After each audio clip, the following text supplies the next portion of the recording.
मेरे प्यारे देशवासियों, नमस्कार। मन की बात में आप सबका स्वागत है। पूरे देश में इस समय त्योहारों का उल्लास है। हम सब ने कुछ दिन पहले दीपावली मनाई है और अभी बड़ी संख्या में लोग छठ पूजा में व्यस्त है। घरों में ठेकुआ बनाया जा रहा है। जगह जगह घाट सज रहे हैं। बाजारों में रौनक है। हर तरफ श्रद्धा, अपनापन और परंपरा का संगम दिख रहा है। छठ का व्रत रखने वाली महिलाएं जिस समर्पण और निष्ठा से इस पर्व की तैयारी करती हैं, वो अपने आप में बहुत प्रेरणादायक है।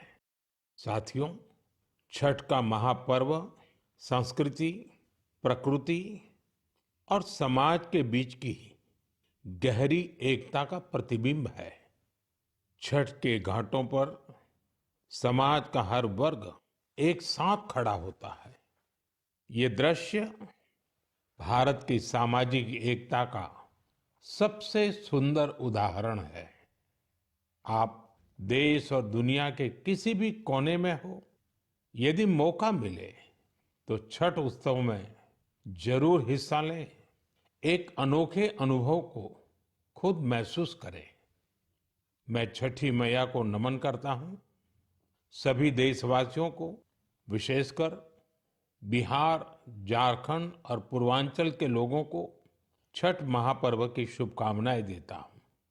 साथियों, त्योहारों के इस अवसर पर मैंने आप सभी के नाम एक पत्र लिखकर अपनी भावनाएं साझा की थी। मैंने चिट्ठी में देश की उन उपलब्धियों के बारे में बताया था जिससे इस बार त्योहारों की रौनक पहले से ज्यादा हो गई है। मेरी चिट्ठी के जवाब में मुझे देश के अनेक नागरिकों ने अपने संदेश भेजे हैं। वाकई ऑपरेशन सिंदूर ने हर भारतीय को गर्व से भर दिया है। इस बार उन इलाकों में भी खुशियां के दीप जलाए गए जहां कभी माओवादी आतंक का अंधेरा छाया रहता था। लोग उस माओवादी आतंक का जड़ से खात्मा चाहते हैं जिसने उनके बच्चों का भविष्य संकट में डाल दिया था। जीएसटी बचत उत्सव को लेकर भी लोगों में बहुत उत्साह है। इस बार त्योहारों में एक और सुखद बात देखने को मिली। बाजारों में स्वदेशी सामानों की खरीदारी जबरदस्त तरीके से बढ़ी है। लोगों ने मुझे जो संदेश भेजे हैं उसमें बताया है कि इस बार उन्होंने किन स्वदेशी चीजों की खरीदारी की है। साथियों, मैंने अपने पत्र में खाने के तेल में 10% की कमी करने का भी आग्रह किया था। इस पर भी लोगों ने बहुत सकारात्मक रुख दिखाया है। साथियों, स्वच्छता और स्वच्छता के प्रयास, इस पर भी मुझे ढेर सारे संदेश मिले हैं। मैं आपसे देश के अलग अलग शहरों की ऐसी गाथाएं साझा करना चाहता हूं जो बहुत प्रेरणादायक है। छत्तीसगढ़ के अंबिकापुर में शहर से प्लास्टिक कचरा साफ करने के लिए एक अनोखी पहल की गई है। अंबिकापुर में गार्बेज कैफे चलाए जा रहे हैं। ये ऐसे कैफे हैं जहां प्लास्टिक कचरा लेकर जाने पर भरपेट खाना खिलाया जाता है। अगर कोई व्यक्ति 1 किलो प्लास्टिक लेकर जाए, उसे दोपहर या रात का खाना मिलता है, और कोई आधा किलो प्लास्टिक ले जाए तो नाश्ता मिल जाता है। ये कैफे अंबिकापुर म्युनिसिपल कॉरपोरेशन चलाता है। साथियों, इसी तरह का कमाल बेंगलुरु में इंजीनियर कपिल शर्मा जी ने किया है। बेंगलुरु को झीलों का शहर कहा जाता है और कपिल जी ने यहाँ झीलों को नया जीवन देने का अभियान शुरू किया है। कपिल जी की टीम ने बेंगलुरु और आसपास के इलाकों में 40 कुओं और 6 झीलों को फिर से जिंदा कर दिया है। खास बात तो ये है कि उन्होंने अपने मिशन में कॉरपोरेट्स और स्थानीय लोगों को भी जोड़ा है। उनकी संस्था पेड़ लगाने के अभियान से भी जुड़ी है। साथियों, अंबिकापुर और बेंगलुरु ये प्रेरक उदाहरण बताते हैं कि जब ठान लिया जाए तो बदलाव भी आकर के ही रहता है। साथियों, बदलाव के एक और प्रयास का उदाहरण मैं आपसे साझा करना चाहता हूं। आप सब जानते हैं, जैसे पहाड़ों पर और मैदानी इलाकों में जंगल होते हैं, ये जंगल मिट्टी को बांधे रहते हैं। कुछ वैसी ही अहमियत समंदर के किनारे मैंग्रोव की होती है। मैंग्रोव समुद्र के खारे पानी और दलदली जमीन में उगते हैं और समुद्री इकोसिस्टम का एक अहम हिस्सा होते हैं। सुनामी या साइक्लोन जैसी आपदा आने पर ये मैंग्रोव बहुत मददगार साबित होते हैं। साथियों, गुजरात के वन विभाग ने मैंग्रोव के इस महत्व को समझते हुए खास मुहिम चलाई हुई है। 5 साल पहले वन विभाग की टीमों ने अहमदाबाद के नजदीक धौलेरा में मैंग्रोव लगाने का काम शुरू किया था और आज धौलेरा तट पर 3,500 हेक्टेयर में मैंग्रोव फैल चुके हैं। इन मैंग्रोव का असर आज पूरे क्षेत्र में देखने को मिल रहा है।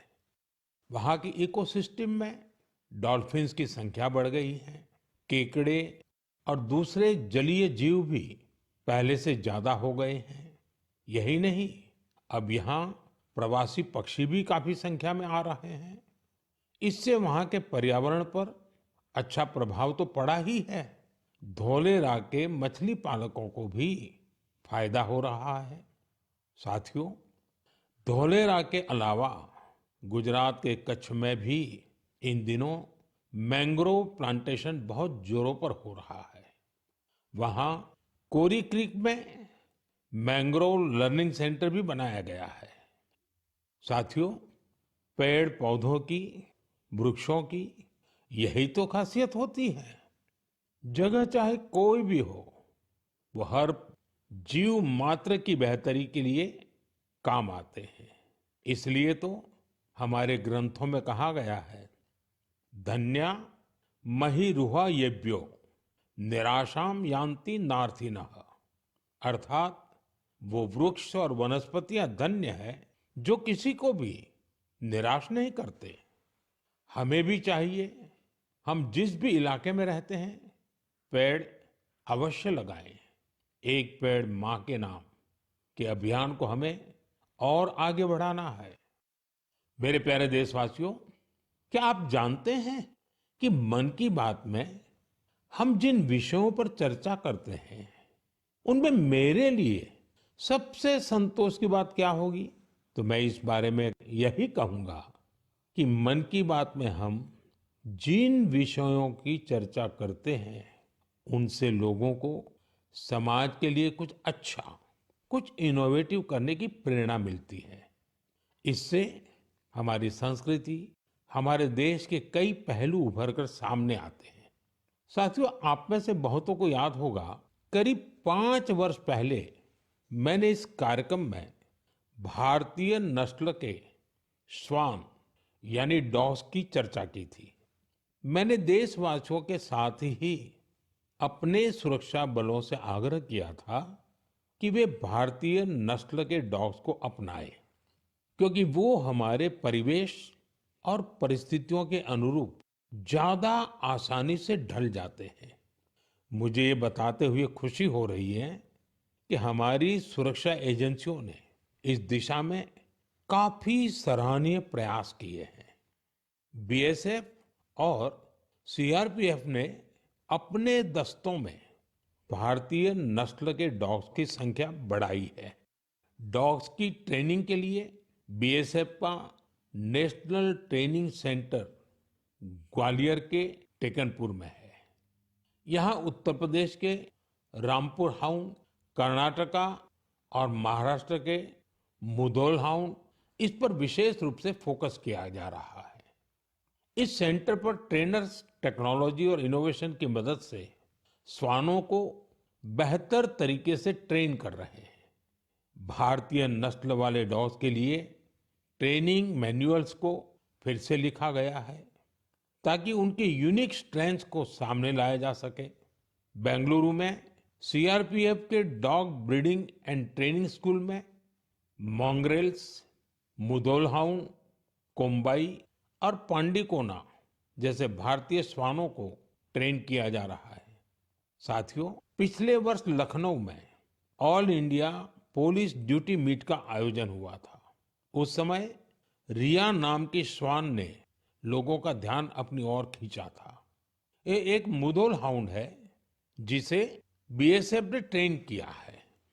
रिया ने यहाँ कई फॉरेन ब्रीड्स को पछाड़ते हुए पहला पुरस्कार जीता। साथियों, अब बीएसएफ ने अपने डॉग्स को विदेशी नामों के बजाय भारतीय नाम देने की परंपरा शुरू की है। हमारे यहाँ के देशी श्वान ने अद्भुत साहस भी दिखाया है।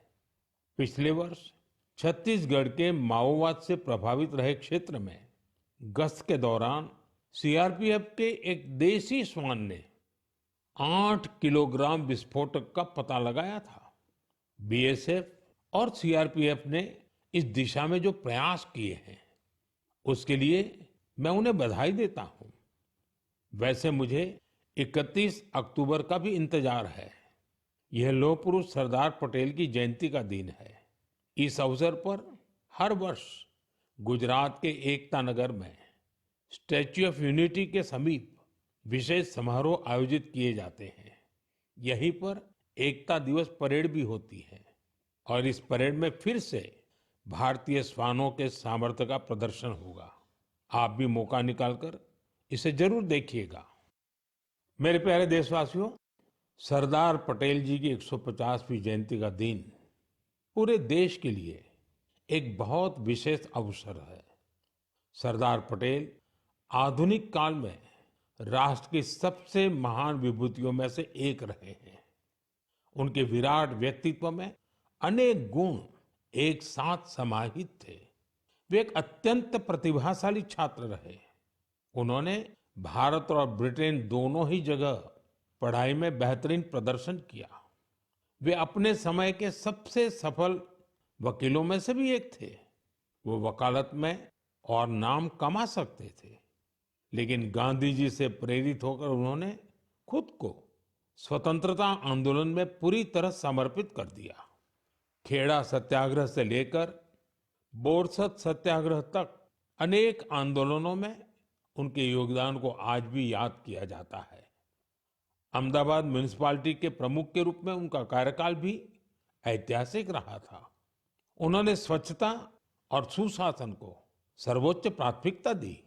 उप प्रधानमंत्री और गृह मंत्री के रूप में उनके योगदान के लिए हम सभी सदैव उनके ऋणी रहेंगे। साथियों, सरदार पटेल ने भारत के ब्यूरोक्रेटिक फ्रेमवर्क की एक मजबूत नींव भी रखी। देश की एकता और अखंडता के लिए उन्होंने अद्वितीय प्रयास किए।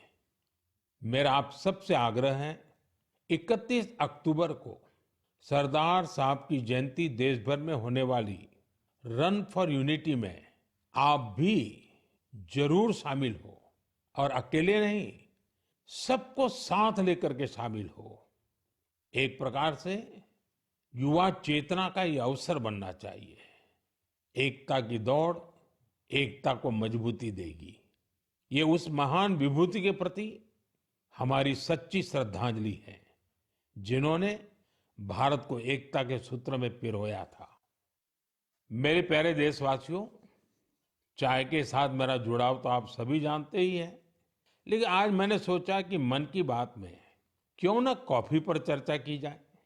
आपको याद होगा, बीते साल हमने मन की बात में अराकू कॉफी पर बात की थी।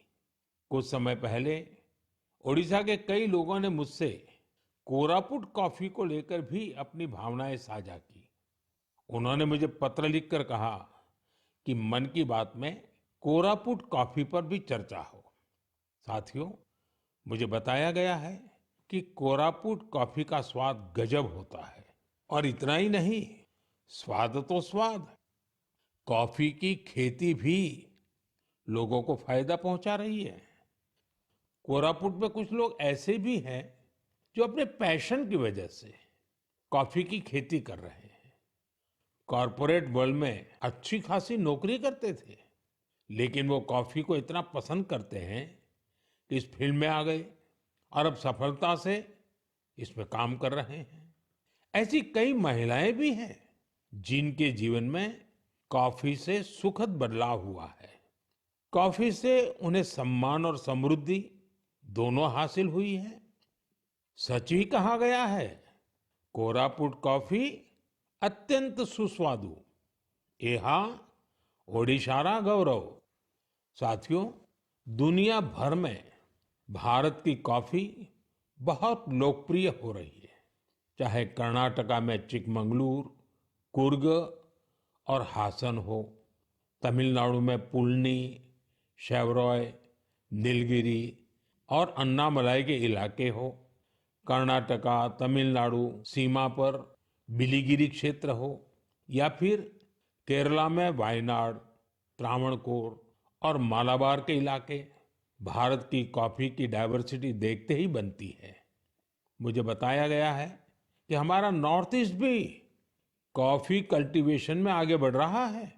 इससे भारतीय कॉफी की पहचान दुनिया भर में और मजबूत हो रही है। तभी तो कॉफी को पसंद करने वाले कहते हैं, India's coffee is coffee at its finest. It is brood in India and loved by the world. मेरे प्यारे देशवासियों, अब मन की बात में एक ऐसे विषय की बात जो हम सबके दिलों के बेहद करीब है। ये विषय है हमारे राष्ट्रगीत का। भारत का राष्ट्रगीत यानी वंदे मातरम। एक ऐसा गीत जिसका पहला शब्द ही हमारे हृदय में भावनाओं का उफान ला देता है। वंदे मातरम, इस एक शब्द में कितने ही भाव है, कितनी ऊर्जाएं हैं। सहज भाव में ये हमें माँ भारती के वात्सल्य का अनुभव कराता है। यही हमें माँ भारती की संतानों के रूप में अपने दायित्वों का बोध कराता है। अगर कठिनाई का समय होता है तो वंदे मातरम का उद्घोष 140 करोड़ भारतीयों को एकता की ऊर्जा से भर देता है। साथियों, राष्ट्रभक्ति, माँ भारती से प्रेम, ये अगर शब्दों से परे की भावना है तो वंदे मातरम उस अमूर्त भावना को साकार स्वर देने वाला गीत है। इसकी रचना बंकिम चंद्र चट्टोपाध्याय जी ने सदियों की गुलामी से शिथिल हो चुके भारत में नए प्राण फूंकने के लिए की थी। वंदे मातरम भले ही 19वीं शताब्दी में लिखा गया था, लेकिन इसकी भावना भारत की हजारों वर्ष पुरानी अमर चेतना से जुड़ी थी। वेदों ने जिस भाव को माता भूमि पुत्रो अहम पृथिव्याः कहकर भारतीय सभ्यता की नींव रखी थी, बंकिम चंद्र जी ने वंदे मातरम लिखकर मातृभूमि और उसकी संतानों के उसी रिश्ते को भाव विश्व में एक मंत्र के रूप में बांध दिया था। साथियों, आप सोच रहे होंगे कि मैं अचानक से वंदे मातरम की इतनी बातें क्यों कर रहा हूं। दरअसल कुछ ही दिनों बाद 7 नवंबर को हम वंदे मातरम के 150वें वर्ष के उत्सव में प्रवेश करने वाले हैं। 150 वर्ष पूर्व वंदे मातरम की रचना हुई थी और 1896 में गुरुदेव रविंद्रनाथ टैगोर ने पहली बार इसे गाया था। साथियों, वंदे मातरम के गान में करोड़ों देशवासियों ने हमेशा राष्ट्र प्रेम के अपार उफान को महसूस किया है। हमारी पीढ़ियों ने वंदे मातरम के शब्दों में भारत के एक जीवंत और भव्य स्वरूप के दर्शन किए हैं। सुजलाम सुफलाम मलयज शीतलाम शस्य श्यामलाम मातरम वंदे मातरम। हमें ऐसा ही भारत बनाना है। वंदे मातरम हमारे इन प्रयासों में हमेशा हमारी प्रेरणा बनेगा। इसलिए हमें वंदे मातरम के 150वें वर्ष को भी यादगार बनाना है। आने वाली पीढ़ी के लिए ये संस्कार सरिता को हमें आगे बढ़ाना है। आने वाले समय में वंदे मातरम से जुड़े कई कार्यक्रम होंगे, देश में कई आयोजन होंगे। मैं चाहूंगा हम सब देशवासी वंदे मातरम के गौरवगान के लिए स्वतः स्फूर्त भावना से भी प्रयास करें।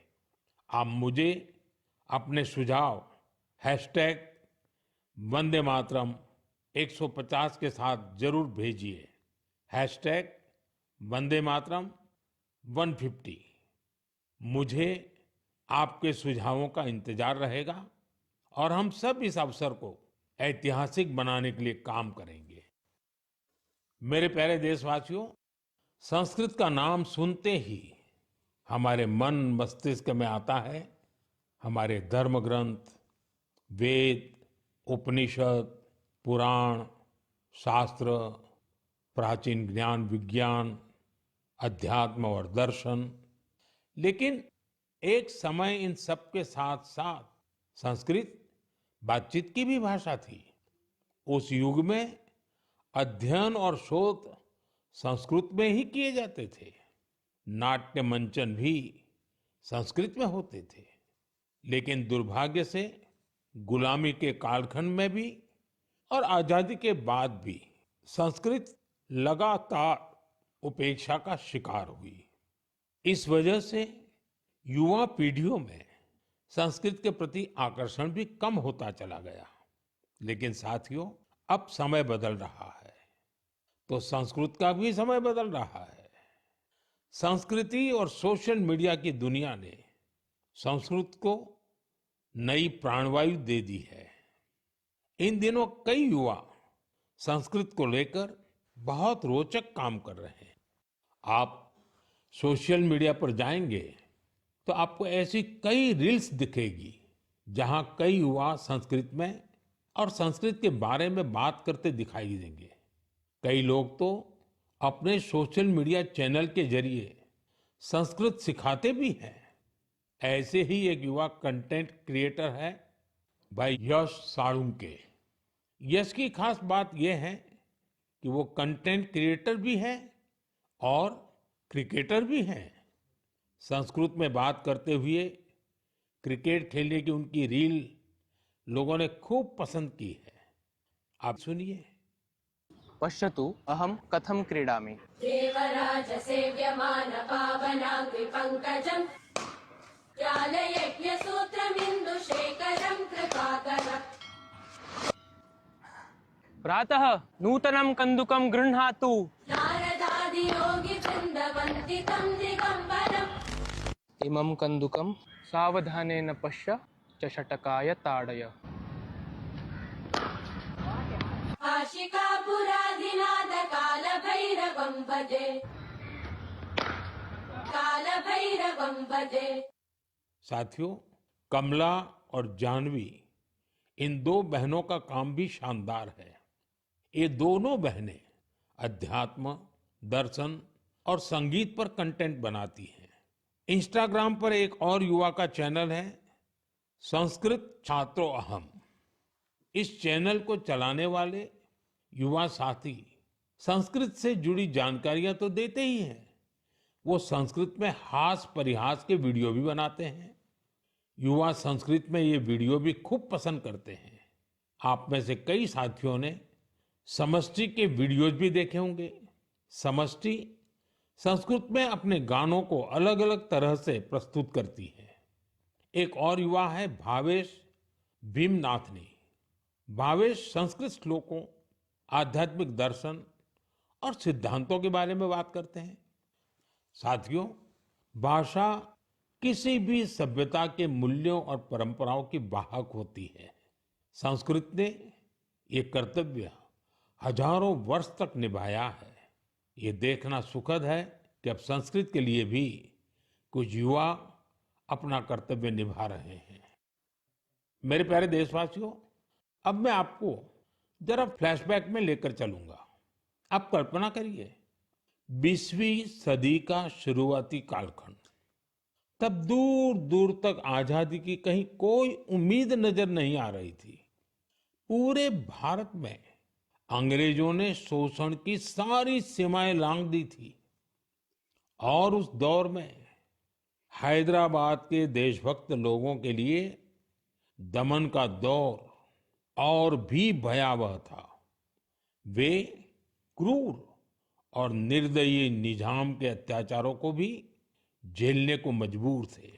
गरीबों, वंचितों और आदिवासी समुदायों पर तो अत्याचार की कोई सीमा ही नहीं थी। उनकी जमीनें छीन ली जाती थी, साथ ही भारी टैक्स भी लगाया जाता था। अगर वे इस अन्याय का विरोध करते तो उनके हाथ तक काट दिए जाते थे। साथियों, ऐसे कठिन समय में करीब 20 साल का एक नौजवान इस अन्याय के खिलाफ खड़ा हुआ था। आज एक खास वजह से मैं उस नौजवान की चर्चा कर रहा हूं। उसका नाम बताने से पहले मैं उसकी वीरता की बात आपको बताऊंगा। साथियों, उस दौर में जब निजाम के खिलाफ एक शब्द बोलना भी गुनाह था, उस नौजवान ने सिद्दीकी नाम के निजाम के एक अधिकारी को खुली चुनौती दे दी थी। निजाम ने सिद्दीकी को किसानों की फसलें जब्त करने के लिए भेजा था, लेकिन अत्याचार के खिलाफ इस संघर्ष में उस नौजवान ने सिद्दीकी को मौत के घाट उतार दिया। वो गिरफ्तारी से बच निकलने में भी कामयाब रहा। निजाम की अत्याचारी पुलिस से बचते हुए वो नौजवान वहां से सैकड़ों किलोमीटर दूर असम जा पहुंचा। साथियों, मैं जिस महान विभूति की चर्चा कर रहा हूं, उनका नाम है कोमरम भीम। अभी 22 अक्टूबर को ही उनकी जन्म जयंती मनाई है। कोमरम भीम की आयु बहुत लंबी नहीं रही। वो महज 40 वर्ष ही जीवित रहे, लेकिन अपने जीवन काल में उन्होंने अनगिनत लोगों, विशेषकर आदिवासी समाज के हृदय में अमिट छाप छोड़ी। उन्होंने निजाम के खिलाफ संघर्ष कर रहे लोगों में नई ताकत भरी। वे अपने रणनीतिक कौशल के लिए भी जाने जाते थे। निजाम की सत्ता के लिए वे बहुत बड़ी चुनौती बन गए थे। 1940 में निजाम के लोगों ने उनकी हत्या कर दी थी। युवाओं से मेरा आग्रह है कि वे उनके बारे में अधिक से अधिक जानने का प्रयास करें। कोमरम भीम की ना विनम्र निवाली आयन प्रजल हृदयालो एप्पटिकी नीलीची उंटारू। साथियों, अगले महीने की 15 तारीख को हम जनजातीय गौरव दिवस मनाएंगे। यह भगवान बिरसा मुंडा जी की जयंती का सुअवसर है। मैं भगवान बिरसा मुंडा जी को श्रद्धापूर्वक नमन करता हूं। देश की आजादी के लिए, आदिवासी समुदाय के अधिकारों के लिए उन्होंने जो काम किया वो अतुलनीय है। मेरे लिए ये सौभाग्य की बात है कि मुझे झारखंड में भगवान बिरसा मुंडा जी के गांव उलीहातू जाने का अवसर मिला था। मैंने वहां की माटी को माथे पर लगाकर प्रणाम किया था। भगवान बिरसा मुंडा जी और कोमाराम भीम जी की तरह ही हमारे आदिवासी समुदायों में कई और विभूतियां हुई हैं। मेरा आग्रह है कि आप उनके बारे में अवश्य पढ़ें।